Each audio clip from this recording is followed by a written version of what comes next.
अरू के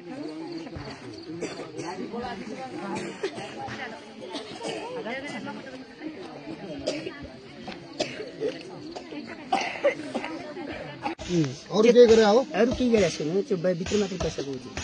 चोरी छुरी सामान के? नै सामान चोरा त छैन, सामान चोराको बिचमा त मैले त्यो के उठ्यो नि त। कहाँ चोर्ने बिचरा।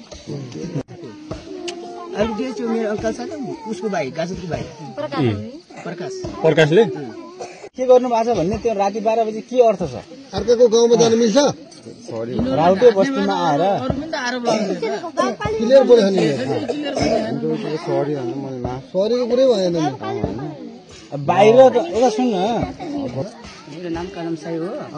मैले चाहिँ क्या भएछ भने हिजो चाहिँ त्यो मेरो घर कसो हो चाहिँले हैन, हिजो राति 12 बजेमा गयो थियो। हामी चाहिँ राउचाको तालसे चाहिँ उता यता चाहिँ कपडा बान्या हुन्छ नि त, त्यही हो राउचाको तालसा। चेली चाहिँ भित्रबाट खोलेर चाहिँ त्यहाँबाट चाहिँ त्यो कपडा चाहिँ बाहिर चेसगरी फाल्दै चेसगरी गएर थियो। त्यहाँबाट पछि भित्र बसी बस्यो। कति बजे छिर्यो? कति बजे? 12 बजे छिर्यो नि। रातिको 12 बजे। रातिको 12 बजे चाहिँ छिरेर चाहिँ म जुर्कै उठेर चाहिँ त्यहाँबाट पछि चाहिँ मैले चाहिँ मैले भन्नुभएको र त्यो चाहिँ मेरो घरभित्र चाहिँ मासु छ, बाँदरको मासु। त्यहाँभित्र चाहिँ त्यो दुनियाँ छिर्नु हुँदैन क्या भित्र। त्यही भएर मैले चाहिँ बाहिर निकालिदिएको हो। त्यसले बाहिर निकालिदिएको र तपाईँ घर जानुहोस्, राति बेलामा किन आएस मैले भन्नुभएको। गएन, पछि गएर मेरो घरका माथि गयो, एकछिन तलतिर गयो, तलतिरबाट माथि आयो र लच्छी समात्यो चाहिँ यस्तो गरी चाहिँ त्यो मान्छे कहाँ छ कहाँ नै त्यो मान्छे चाहिँ यहाँ आएर मैले बोलाइदिनुहोस्। त्यो मान्छे भेटायो भने त्यसको मान्छे त्यो मान्छेको टाउका सौका सबैले फुटालेर चाहिँ बाहिर फालिदिन्छु भन्नुभयो चाहिँ उहाँले।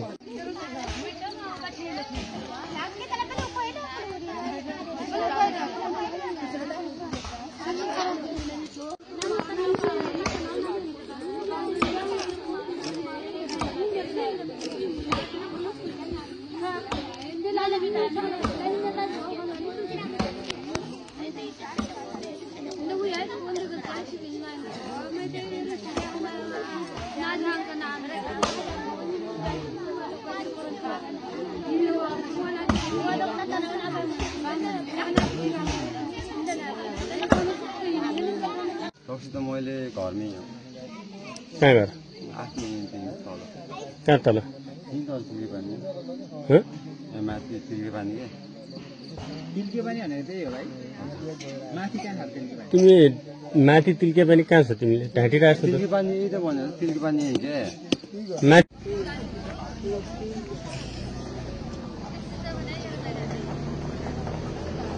हामी यो नम्बर सोधिने, हामी फोन गर्छौँ होइन, तरकारी ल्याइदिने होइन, हामी घरमै बस्ने, हामी जहाँ राख्ने, अनि सामान ल्याइदिने, सबै कुनै के चिजहरू सबै नजाने जान पनि नदिने। अनि हामी के गरौँ नजाने, हामी सिका जाने बाहेक अरू बाटोमा हिँड्दा त पायो त, बाटोमा हिँड्ने माथि जङ्गल जाने, अनि बाँदर कुना मार्ने होइन, सबै चौ गर्ने, अनि शिकार गर्ने, मासु खाने, अरू बाहेक अनि कुखुरा किन जाने, अनि गाउँमा नजाने।